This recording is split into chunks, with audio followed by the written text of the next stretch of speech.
जेतक प्रश्न हो पारिबो समस्त क्वेश्चन एथरू आपण मानक पई मु नै कि आसी हले कि तो आरंभ करिबा फर्स्ट क्वेश्चन आपण मानक पई जहा अछि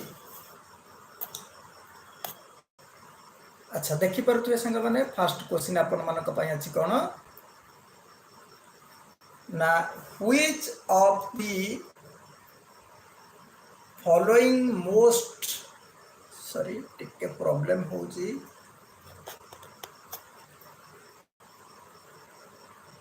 अच्छा देखो तो कहि कोन फर्स्ट क्वेश्चन अछि which of the following exercise the most profound influence in the forming the Indian Constitution तो आपण मन को ये चारोटी ऑप्शन देइछि ये चारोटी ऑप्शन भितरु कोटा आपण मानकर इंडियन कॉन्स्टिट्यूशन बा भारतर जो संविधान आपण मानक पई अछि ताकू तयारी करिबारे सबुठारो important role most profound influence बा कार सबुठो अधिक प्रभाव पड़िछि जदि आपण माने कहिबे ऑप्शन भितरे आपण मानकर देखि परुतिबे ब्रिटिश कॉन्स्टिट्यूशन अछि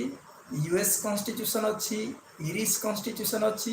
एवं गवर्नमेंट ऑफ इंडिया एक्ट 1935 अछि तो फ्रेंड्स एटा आपण मानकर देखि परुतिबे एसएससी रो 2000 मसिया रे ए क्वेश्चन टी पढितला ग्रेजुएशन लेवल रो तने ये क्वेश्चन रो सबुटो इंपोर्टेंट एइत पई कारण ये क्वेश्चन बार बार पचरा जाउछ तो आपण माने जानिथिबे संग माने कि जत्ते बळे भारतर कॉन्स्टिट्यूशन रो कथा कहूची बा इंडियन कॉन्स्टिट्यूशन रो कथा कहूची ताहा होची आपनकर जत्ते 1935 मसिया रे Indian government of India act आइथला सेई थ्रू आपण मानकर सबुटो अधिक आपण मानकर कैरी करा जायछि इंडियन कॉन्स्टिट्यूशन आपण माने जानथिबे तेनो आर आंसर कोन हे जिवो ना मोस्ट प्रोफाउंड इन्फ्लुएंस कोटा पडिथिला ना इंडियन कॉन्स्टिट्यूशन ऊपर 1935 मसिया the government of India act clear ना तला ऑप्शन नंबर डी होची राइट आंसर तो बहुत दिन परे मु आरंभ करू जेतु क्लास टिके प्रॉब्लम होउची संग माने धीरे धीरे ता सॉर्ट आउट हे जिवो तेनु आपण मानक साहाय्य निश्चित भाव दरकार सपोर्ट निश्चित भाव दरकार तेणु मु चेष्टा करी क्लास टी को आउरी इंटरेक्टिव करबा पई तो आपण माने देखंतु नेक्स्ट क्वेश्चन कोन अछि नेक्स्ट क्वेश्चन टी संग माने कहिछि दी first attempt to introduce representative popular element in the governance of India was made through कछि फर्स्ट अटेम्प्ट जो लिया हेतला इंट्रोड्यूस करबा पाई तो से जो पॉपुलर एलिमेंट टी कोन थिला जोटे पाई इंडिया रो गवर्नेंस पाई ताहा थिला सबुठारो इंपोर्टेंट जिंस तेणु Indian council act 1861 option number ए रे अछि ऑप्शन नंबर बी रे अछि इंडियन काउंसिल एक्ट 1892 ना इंडियन काउंसिल एक्ट 1909 एवं गवर्नमेंट ऑफ इंडिया एक्ट 1919 तो यहा भितरु आपण मानकर सबुठ इंपोर्टेंट बा जोटा इंट्रोड्यूस कराइथला प्रथमे आपण माने मन रखितांतु प्रथमे इंट्रोड्यूस कराइथला आपण मानकर Indian governance of India element first popular element in governance of India was made through Indian Council Act 1861 संग माने फर्स्ट आपण मानकर ऑप्शन नंबर ए अछि क्लियर अच्छा नेक्स्ट जिबा नेक्स्ट क्वेश्चन कोन अछि नेक्स्ट क्वेश्चन आपण मानकर अछि which of the following act introduce communal electorate in India array communal electorate in India ये क्वेश्चन सबुठ इंपोर्टेंट संग माने मन रखंतु बारंबार ये प्रश्न पचारुची communal electorate in India बा communal electorate in India रो जो एक्ट केबे इंट्रोड्यूस करा जाइथिला क्लियर अच्छा तेनु आर ऑप्शन आपण मान देखि परथबे Indian act Indian council act 1861 आपण जो पूर्व क्वेश्चन टी आपण मान को पय एटा थिला आपण मान जानि परथबे एवं इंडियन काउंसिल एक्ट 1892 रे गोटे आसीथिला इंडियन काउंसिल एक्ट 1909 ना गवर्नमेंट ऑफ इंडिया एक्ट 1935। तो कम्युनल इलेक्टोरेट इन इंडिया केबे इंट्रोड्यूस करा जायथिला कम्युनल टा आपण मानकर इंट्रोड्यूस करा जायथिला 1909 रे मन रखिथाओ 1909 रे clear Indian council act 1909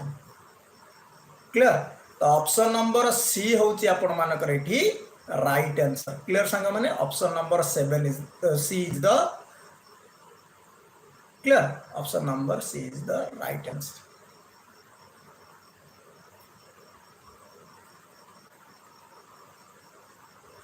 next आपण मानकर एठी गोटे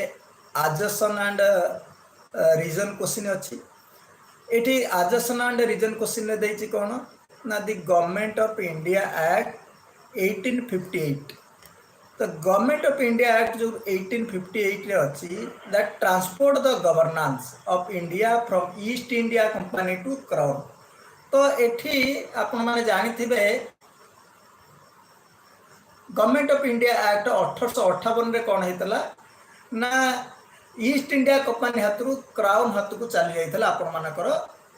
क्राउन हाथ को चली जाइतला गवर्नमेंट हां कि नहीं तेनो एटा ठीक अछि कि नहीं ठीक अछि एवं रीजन कोन देछि ना East India company was unwilling to administer India any more तार कारण कोन थिला कि ना इंडिया कौन करथिला ना ईस्ट इंडिया कंपनी इच्छा प्रकाश कर नथला कि आउ इंडिया को से शासन करियो बोली क्लियर ना नहीं एटा कोन ता रीजन थिला कि नहीं आ रीजन एया नथिला हां ना नहीं तेणु कौन है जेहेतु सिपाही विद्रोह होता आप जानी थे ता परवर्ती मुहूर्त ताहा परिणत होता परिवर्तन हो जाता एवं ब्रिटिश ईस्ट इंडिया कंपनी हाथ चली जाता ईस्ट इंडिया कंपनी हाथ चली जाता ब्रिटिश इंडिया होता क्लियर ना क्लियर ने तेणु एटा ऑप्शन जो आपण माने देखिबे सेथिरु आपण माने निश्चित भाव जानते बोथ केबे रहइबो नाही बोथ आपण मानकर एठी एटा ठीक अछि किंतु रीजन बा आपनकर आजसन टा ठीक अछि रीजन किंतु भूल अछि तेणु आजसन ठीक रीजन भूल अछि माने बोथ आपण मानकर कैंसिल हे जिवो क्लियर ना क्लियर ने अच्छा ताले देखिबा आपण मानकर A is true or is false एटा ठीक है ना नहीं निश्चित भाव option number C is the correct answer clear. Next question को जीवा संग माने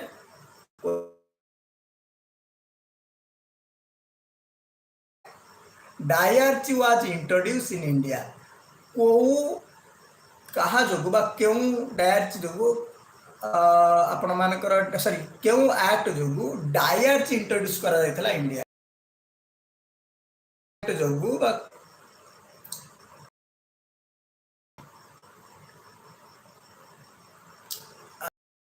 काउंसिल एक्ट 1909 ना गवर्नमेंट ऑफ एक्ट 1919 ना गवर्नमेंट ऑफ इंडिया एक्ट 1935 तेणु सांग मैंने सठिक उत्तर होची कि क्यों एक्ट अनुजाई डायरची आरंभ होइतला बा डायरची रो इंट्रोड्यूस करा जाइतला तले आर ऑप्शन आपण मानकर ऑप्शन नंबर बी होची right answer government of India act 1919 clear ना क्लियर ने क्लियर अच्छा नेक्स्ट क्वेश्चन को जीवा the instrument of next question अच्छे आपण मानक पाई देखि करथिबे the instrument of instruction contained in the Government of India Act 1935 has been incorporated in the Constitution of India in the year 1950 तेणु से कही द इंस्ट्रूमेंट को इंस्ट्रूमेंट आपण मानकर देखि पारुथबे क्वेश्चन होची क्यों इंस्ट्रूमेंट आपण मानकर कंटेंट करि धारण करि गवर्नमेंट ऑफ इंडिया एक्ट 1935 जोटा कि has been incorporated in the constitution of India in the year 1935 जोटा इनकॉर्पोरेट हेतला आपण मानकर इंडियन कॉन्स्टिट्यूशन जो आपंकर तैयारी है 1950 मसीह जो लागू इम्प्लीमेंट है से कौन इंस्ट्रक्शन कराइला फंडामेंटल राइट ना directive principle of state policy ना फंडामेंटल ड्यूटीज ना इमरजेंसी प्रोविजन्स तेणु क्वेश्चन नंबर 6 रे आपण माने जदि देखिबे तार सठिक उत्तर आपण माने पाइबा होची directive principles of state policy जोटा को आपण कोन कर डीपीएसपी बोली कहती 36 रु 51 पर्यंत आपण माने जानि क्लियर ने जोटा आपनकर पार्ट 4 रे अछि नै कि पार्ट 4 रे आपण माने केटा पाइबे क्लियर। अच्छा नेक्स्ट जीवा गवर्नमेंट ऑफ इंडिया एक्ट 1935 जोटा आपण मानकर आसिला was based on government of India act कहा पर बेस कराई के आसिला the principle of federation and parliamentary system ना the principle of succession of British India provinces ना acceptance of idea of constitution assembly to draft committee ये हूँ आपण मानकर क्वेश्चन नंबर 7 रो ये जो तीनोटी ऑप्शन आपण मानकर देछि ये तीनोटी ऑप्शन भितर ही आंसर अछि तेणु मु चतुर्थ ऑप्शन टा पढिबा को चाहू नै तेणु गवर्नमेंट ऑफ इंडिया एक्ट 1935 जोटा हितला सेटा कहा ऊपर बेस करी के हितला मन रखिताओ principle of federation and parliamentary system option number A is the correct answer clear कारण ये principle of federation and parliamentary system. अच्छा नेक्स्ट संग मान जीवा क्वेश्चन नंबर 8 को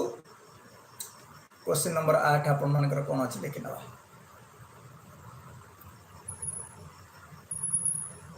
क्वेश्चन नंबर 8 रे संग मान देछि कहिछि the monopoly of Indian trade of the East India company was abolished by अच्छा जो मोनोपोली थिला Indian trade of East India company रो जो मोनोपोली थिला इंडियन ट्रेड ऊपर सेटा केबे एबोलिस्ट करा जायतिला अर्थात उच्छेद करा जायतिला तले चारिटी ऑप्शन भितर आपण मानकर ओ ऑप्शन टी सटिक लागु देखिबा रेगुलेटिंग एक्ट 1773 रे ना चार्टर एक्ट 1813 ना आपण मानकर चार्टर एक्ट 1833 ना गवर्नमेंट ऑफ इंडिया एक्ट 1858 तेणु आसम देखिबा पिला माने कहउचंती 1835 तापर आपण मानकर 1813 मध्ये कहउचंती किछि पिले अच्छा 1813 टिके क्लियरली देखाउनी नेट रो टिके प्रॉब्लम रहउची अच्छा तेणु एटा आपण माने 8 number question the right answer आपण माने जदि कहबे charter act 1813 is the correct answer अर्थात option number B is the right answer clear तेणु आपण मानकर ऑप्शन नंबर बी जोटा कि आपण माने कहि परिबे 1813 clear charter act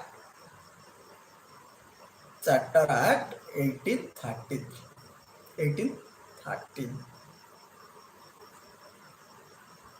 next question को जीवा संग माने टिके प्रॉब्लम होउची जेहेतु बहुत दिन पर मु क्लास करूची टिके लाइव नवा पई प्रॉब्लम होउची तेनु जदि किछि आपण मन को प्रॉब्लम सो करतो निश्चित भाव रे सेते पई मु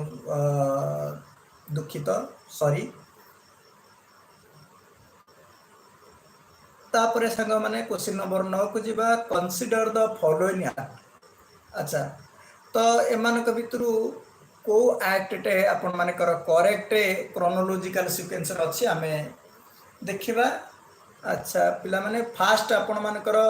देछि कोन एक रे रेगुलेटिंग एक्ट देछि पीट एक्ट देछि चार्टर एक्ट देछि इंडियन काउंसिल एक्ट माने आमे कोन करबा को सजाडी के रखबा को एक्ट परे को एक्ट आसीला हला कि को एक्ट परे को एक्ट आसीछि आमे एटा को ही जानिबा अच्छा तो फास्ट रेगुलेटिंग एक्ट ना पीट्स इंडिया एक्ट ना चार्टर एक्ट ना इंडियन काउंसिल एक्ट जदि आपण माने देखिबे चारोटी ऑप्शन को ताले सठिक उत्तर आपण मानक पई कोठा हो देखंतु तो आपण माने देखिबे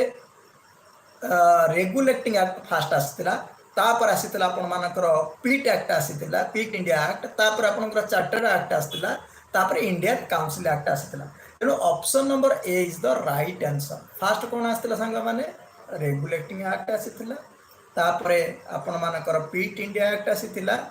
तापर इन द चार्टर एक्ट आसीला तापर इंडियन काउंसिल एक्ट तेणु option number A is the correct answer से सीक्वेंसली बा क्रोनोलॉजिकल सीक्वेंस रे रखी क्लियर अच्छा 1 2 3 4 अच्छा नेक्स्ट देखिबा क्वेश्चन नंबर 10 मध्ये कोन देछि क्वेश्चन नंबर 10 मध्ये से बडी गोटे क्वेश्चन देछि अच्छा कहछि the objective of the Montego Chelmsford reforms of 1919 was अच्छा से कहछि मॉन्टेगो चेम्सफोर्ड आईन जोटा आसीतला आपण मानको 1919 मसिया रे सेटा आपणकर कहा कहा ऊपर देइतला ई क्वेश्चन टी आपण मानको देखुतबे ऑप्शन देछि तीनोटी to give power to the local government को पावर दबा ना to establish the dyarchy in the provinces तो प्रोविंसी रे डायर्च को एस्टैब्लिश करबा ना आपण मानकर एक्सटेंशन ऑफ प्रोविंशियल गवर्नमेंट ना प्रोविंशियल गवर्नमेंट रो आपणकर एक्सटेंशन करबा तले कोटा तर सटीक उत्तर हबो क्वेश्चन नंबर 10 आपण मानकर कहबे संग माने एटा होची आपण मानकर to give the power of local government एटा संपूर्ण रूप रे भूल तो मॉन्टेगो चेम्सफोर्ड आईन आपण मानकर एस्टैब्लिश द डायर्ची इन प्रोविंस को डायर्ची एस्टैब्लिश करथिला एवं प्रोविंशियल गवर्नमेंट रो मध्य एक्सटेंशन करथिला अर्थात ऑप्शन नंबर सी 2 और 3 हो जे ठीक अछि क्लियर ने अच्छा next question consider the following with reference to the provisions of Government of India Act 1935 अच्छा तले गवर्नमेंट ऑफ इंडिया एक्ट जो प्रोविजन आनिला 1935 मसिया रो जो गवर्नमेंट ऑफ इंडिया एक्ट आसिला ताहा आपण मानकर कोन कोन को प्रोविजन गुडी से सब रेफरेंस करथिला आपण मानक पई अच्छा देखिनाबा क्वेश्चन नंबर 11 आपण मानक पई कि establishment of all Indian Federation na provincial autonomy with a government responsibility to an elected legislature na redistribution of power of province and the creation of 2 new provinces तेणु ये तीनोटी ऑप्शन भितर आपण मान जदि देखिबे संग माने आपण मानकर एठी जे देखिबा एठी देछि ऑप्शन नंबर 1 2 3 एठी 1 2 एठी 2 3 एठी देछि 1 3 तेणु एठी हमें ट्रायल एंड एरर मेथड देखिबा तो क्वेश्चन नंबर 11 देछि आपनकर गवर्नमेंट ऑफ इंडिया एक्ट कथा तळे कुआ जाउछि एठी अपन देखिबे कि establishment of an all India federation ठीक अच्छी एवं provincial autonomy with a government responsible to elect legislator ये भी ठीक अच्छे ताले सी देखिबा 3 देखिबा redistribution of provinces and creation of 2 new provinces ये एटा किंतु से करि नथिला तेनो option number B is the right answer clear अच्छा नेक्स्ट क्वेश्चन को जीवा with reference to colonial period of India the trade monopoly of East India Company was ended by with reference to the colonial period of India जो colonial period कथा कहूची the trade monopoly of East India Company was ended by तर east India company रो जो trade monopoly थिला ताको केबे abolish करा जायतिला अर्थात आपन मानकर केबे ताको तार एंड हेतिला एटा मध्ये आमे क्वेश्चन ता करिथिले क्वेश्चन नंबर 12 रो राइट आंसर आपन मान जे देखिबे ऑप्शन नंबर सी देछि चार्टर एक्ट 1813 बा 1813 मसिया रे ओके नेक्स्ट जिबा एटी मध्ये आउरी गोटे आपण मानकर क्वेश्चन 13 देछि कि कहिछि consider the following statement with reference to the provisions of Morley Minto Reform Act in colonial India. colonial India रे colonial India ର କଥା तळे को जाउछि colonial India ର Morley Minto Act in the colonial India रे कोटा अपन ऑप्शन ठीक अछि Morley Minto Reform Act raised the number of additional number of the central legislature. तेणु Morley Minto Reform Act raised the number of additional number of central legislature. Option number A देछि एवं next आपनकर जे देखिबे कि it इंटर्स ये भी ठीक हां ना नहीं तेणु नेक्स्ट क्वेश्चन आपण मानकर ऑप्शन नंबर 2 जो देछि देखछन to it introduce the principle of communal representation in legislature ये मध्ये ठीक अछि एवं 3 रे यदि हम देखिबा कोन देछि it empowered and legislation to discuss the budget and to move the resolution on it. तेणु ये मध्य ठीक अच्छे सांग मान तेणु एठी आपण माने देखि परथुवे केतेटी ना ये तीनोटी जाक ऑप्शन ठीक अछि तेणु ऑप्शन नंबर सी रे आपण मान को राइट आंसर क्लियर ने option number C is the right answer. Next question number 14 देखिबा आपण मानकर क्वेश्चन नंबर 14 देखिथिबे एठी आपनकर two independent states of India and Pakistan were created bye.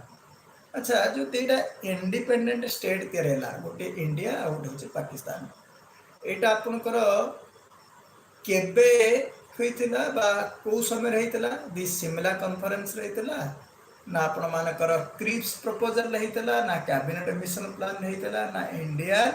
Independent act रहितला. तेणु आपण जानिथिबे जेतबेले इंडिया पाकिस्तान कथा कहूछि इंडिया पाकिस्तान आपण मानकर इंडियन इंडिपेंडेंट एक्ट रहितला जोटा कि आपण मान 1950 हां ना नहीं 1948 मसिया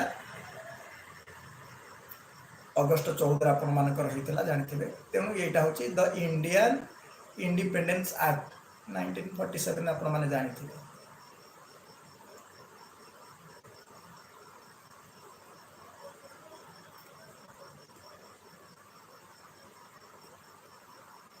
नेक्स्ट क्वेश्चन देछि देखिबा गोटे आजसन देछि आ रीजन मध्ये देछि the government of India act 1919 अर्थात 1919 रे जो गवर्नमेंट ऑफ इंडिया एक्ट आइतला was passed by the British parliament रे इतबाई पास हेतला to introduce the dyarchy in the provincial government रे डायरची को इंट्रोड्यूस करिबा पई. अच्छा तेणु आपण माने क्वेश्चन नंबर 15 देखि परथिबे तेणु आजर्सन मध्ये ठीक अछि कारण गवर्नमेंट ऑफ इंडिया एक्ट 1919 जोटा हेतला से डायरची इंट्रोड्यूस करिबा पई. नेक्स्ट होची reason देछि Montagu Chelmsford Reforms Committee has recommended the introduction of a diarchy in the provincial government. तेणु रीजन मध्ये होछि जेतले Montagu Chelmsford Reforms Committee कोन करथा रेकमेंड करथला डायरची को इंट्रोड्यूस करिबा पाई प्रोविंशियल गवर्नमेंट रे सेति पाई गवर्नमेंट ऑफ इंडिया 1919 रे याकू पास करा जेतला. तले ये दीटा कहीं ठीक अछि तेणु ये both A and B are correct. Clear नहीं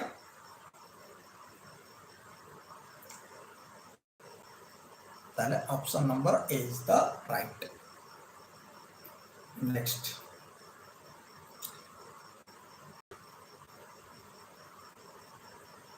क्वेश्चन को संग माने consider the following statement the regulating act of 1773 was passed by the British parliament in order to.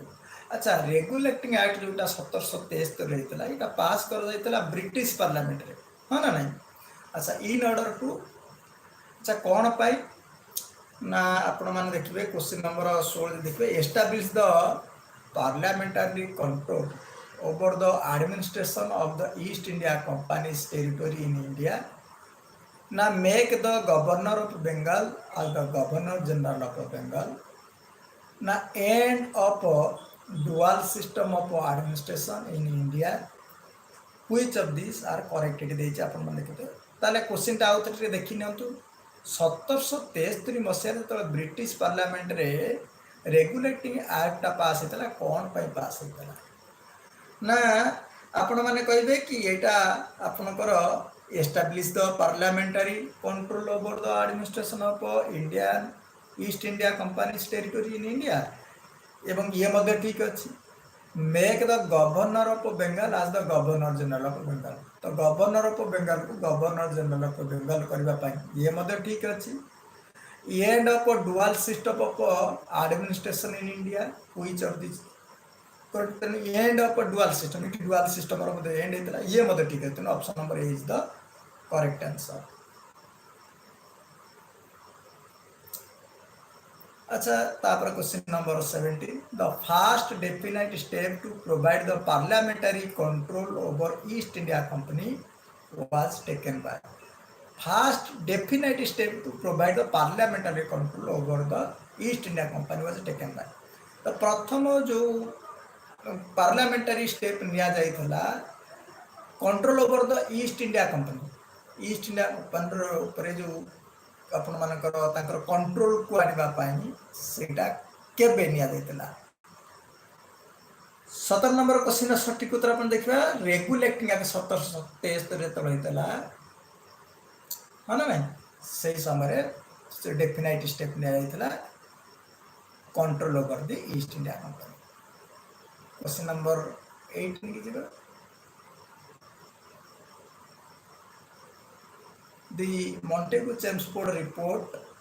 form the basis of Montagu-Chelmsford report का basis रे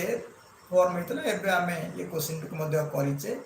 question number 18 right answer अपन मानकर option number B हे जिवो काहे कि the government of India act 1919 clear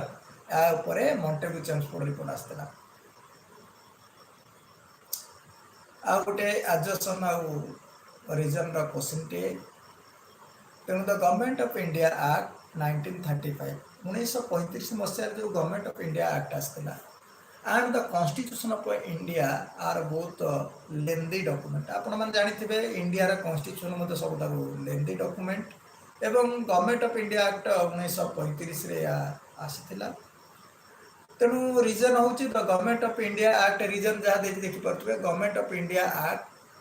1935 was taken as a model एटा गोटे मॉडल ऊपर निया जायतला एंड सब्सिक्वेंटली बा substantially incorporated in the constitution of India तेणु क्वेश्चन नंबर 19 आपण जब देखिबे संग माने या संपूर्ण रूप रे दुईटी जाक ठीक होउची कारण गवर्नमेंट ऑफ इंडिया एक्ट 1935 जोटा आस्तला सेटा आपण मानकर जानिथिबे सबुटरो लेंदीएस्ट सबुटो लेंदी कॉन्स्टिट्यूशन ऑफ इंडिया एक्ट आस्तला एवं 1935 मसीहार जो गवर्नमेंट ऑफ इंडिया एक्ट को ही गोटे मॉडल रूप में निया जाइतला ये दुईटा जाक ही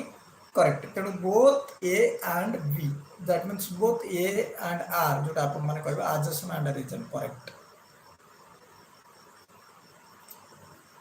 नेक्स्ट क्वेश्चन जिबा क्वेश्चन नंबर 20 क्वेश्चन नंबर 20 आपण मानक पई कोन अछि through which one of the following were the commercial activities of India East India Company finally put an end अच्छा through which one of the following were the commercial activities of East India Company finally put an end तो केबे आपण मानकर commercial activity East India company रो finally end of हो गला तो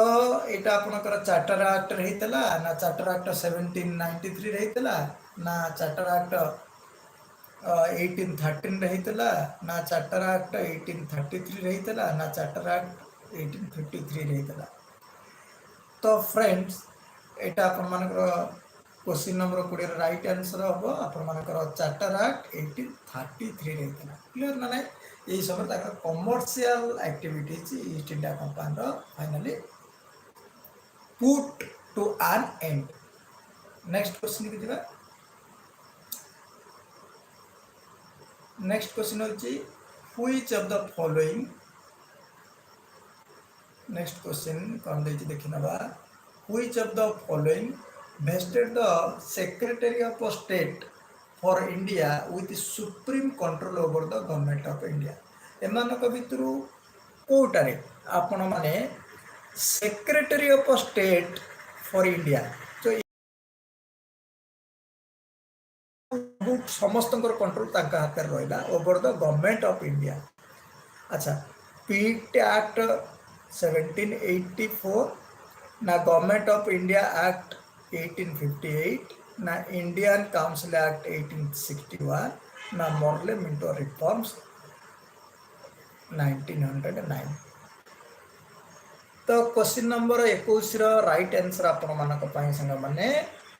कि government of India act 1858 clear नहीं आपण मानकर ऑप्शन नंबर बी होची राइट आंसर। क्लियर ना क्लियर ना संग माने option number B is the right answer. अच्छा, डायरची केबे आपण मानकर इंट्रोड्यूस हेतला? Dyarchy was introduce under dyarchy is introduce under संग माने डायरची केबे इंट्रोड्यूस हेतला? मॉर्ले मीटर रिफॉर्म्स रे ना ना साइमन कमिशन प्लान ना मॉन्टेगू चेम्सफोर्ड रिफॉर्म्स रे ना आपण मानकर गवर्नमेंट ऑफ इंडिया एक्ट 1935 रे। तो आपण मानकर एटा होतला मॉन्टेगू चेम्सफोर्ड रिफॉर्म्स रे। क्लियर नाही ऑप्शन नंबर बी एटा होची डायरची आपण मानकर इंट्रोड्यूस होतला जानिते आपण मानकर 1919 रे तबळे मॉन्टेगू चेम्सफोर्ड रिफॉर्म्स हेतला मानो नहीं। नेक्स्ट क्वेश्चन जीवा एटी मध्ये आपण मानकर आ गोटे क्वेश्चन आसला जोथरे कोड सिस्टम मध्ये देछि बाबर चारोटी क्वेश्चन आसला ए गोटे प्रकार रो which of the following was are the main features of the government of India act 1919। अगर 1919 जो गवर्नमेंट ऑफ इंडिया एक्ट आइतला तार मेन फीचर गुडी को कोन थिला? तो मेन फीचर थिला कि introduction of separate electorate of Muslim. तो मुस्लिम मानक पाई सेपरेट इलेक्टोरेट रहिबो ना devolutions of legislative authority by the centre बा लेजिस्लेटिव अथॉरिटी कर सेंटर द्वारा डिवोल्यूशन हबो ना expansions and reconstitutions of central and provincial legislature. तो ये मानक भीतर कोटा आपण मानकर ऑप्शन अच्छी आपण माने देखिबे। तो क्वेश्चन नंबर 23 आपण होची आपण माने जानि थिबे एठी सेपरेट इलेक्टोरेट र कथा कुआ जाय नथला किंतु devolution of legislative authority by the centre एवं expansions of reconstitution of central and provincial legislature ये दुटा आइतला। तेणु ऑप्शन नंबर 2 ऑप्शन नंबर 3 आपण मानकर आसी जाउची राइट आंसर। तेणु एटा जोटी आपण मान करथिबे देखि पारुथिबे एटा राइट आंसर आपण मानकर हबो option number 2 and 3 both 2 and 3।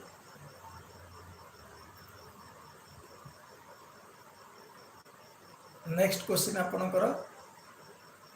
इनी अपन मन देख पाते क्वेश्चन नंबर 24। क्वेश्चन नंबर 24 रे कोन देछि in the federation under the act of 1935 रे जतबळे residuary power we are given to in federation under the act of 1935। तो 1935 मसिया रे जो एक्ट आसिला से अनुसार काकू रिस्यूजरी पावर दिया गला काकू के आइतला संग माने ना फेडरल लेजिस्लेचर को ना प्रोविंशियल लेजिस्लेचर को ना गवर्नर जनरल को ना प्रोविंशियल गवर्नर को। तो सठिक उत्तर आपण मानकर होची ऑप्शन नंबर सी अर्थात गवर्नर जनरल को दियातला रेसिजुअरी पावर। क्लियर। नेक्स्ट क्वेश्चन को जीवा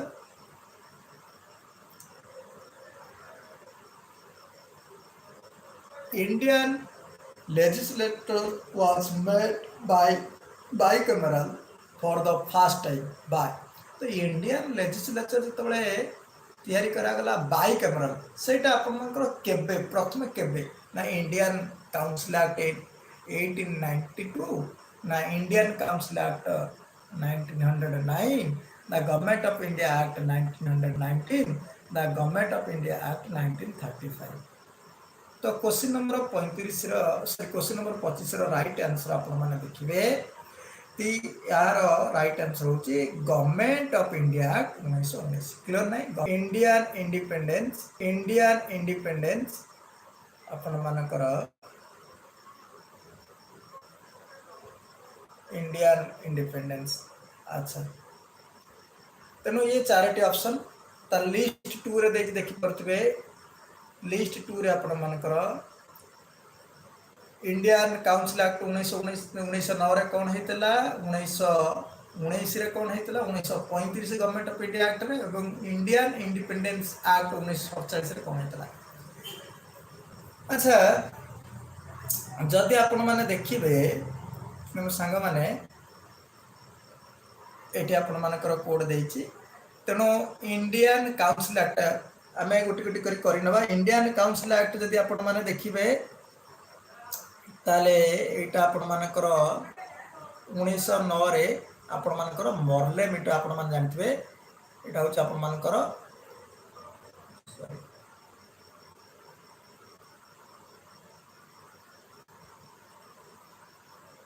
हाँ से 1909 रे आपण मानकर मरले मिटो तापर आपण मानकर गवर्नमेंट ऑफ इंडिया एक्ट 1935 रे जोटा हेतला ता आपण मानकर 1919 रे हेतला गवर्नमेंट ऑफ इंडिया एक्ट 1919 रे तो मॉन्टेगु चेम्सफोर्ड आइन हेतला आपण मानकर जानथिबे गवर्नमेंट ऑफ इंडिया एक्ट 1935 से आपण मानकर आसी जीवो Simon commission report and joint select committee एवं इंडियन इंडिपेंडेंस आपण मानकर माउंट बेटन प्लान हेतला तेणु आपण मानकर 1 ए हे जो आपण मानकर 4 एवं बी हे जो आपण मानकर 3 एवं आपण गवर्नमेंट ऑफ इंडिया एक्ट हे जो आपण मानकर जानि परथिबे एठी होची आपण मानकर 2 एवं इंडियन इंडिपेंडेंस एक्ट 1 अर्थात एठी सेति पय ऑप्शन नंबर आपण मान देखि परथिबे ऑप्शन नंबर बी रे तार आंसर दे क्लियर अच्छा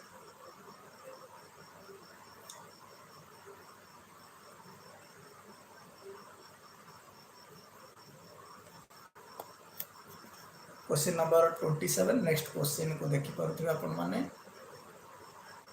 क्वेश्चन देछि which of the following is correct which of the following is correct Nehru report देथिले 1928 हा advocated the inclusion of a fundamental right in the constitution of India now the government of India Act 1935 refer to the fundamental right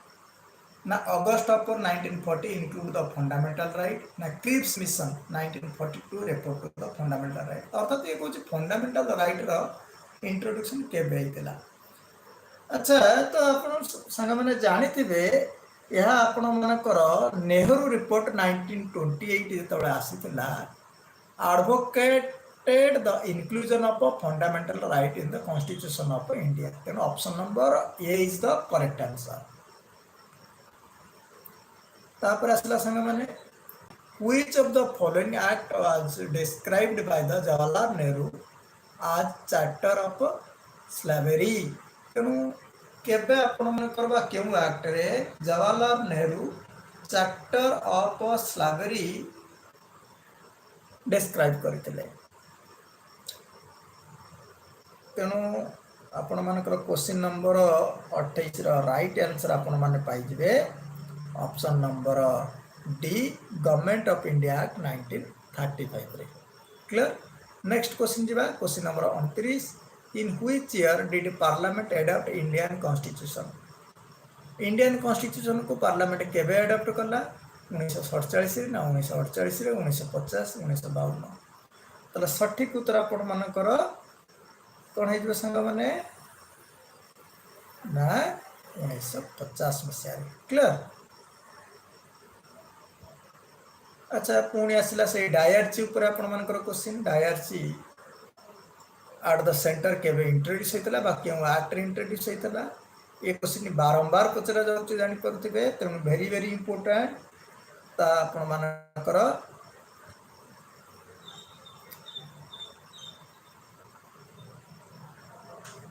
Government of India Act 1935, which was not a member of a cabinet mission. यह cabinet mission Kota कोटे member नथिले बा किए cabinet mission जने member नथिले।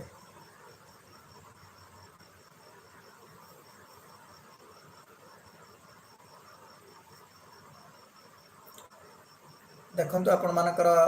Pethick Lawrence थिले, Stafford Cripps थिले, एवी Alexander मध्य थिले, आपण मानकर जॉन साइमन नथिले। क्लियर ना क्लियर ने जॉन साइमन नथिले, तेणु एटा होचा आपण मानकर right answer. Clear right answer हो कोटा आपण मानकर जॉन साइमन नथिले।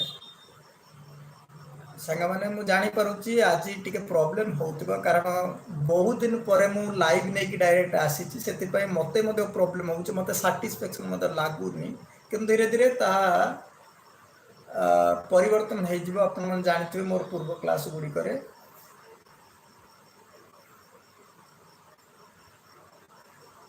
तो जिबा last question, which of the following was the biggest source for the constitution of India.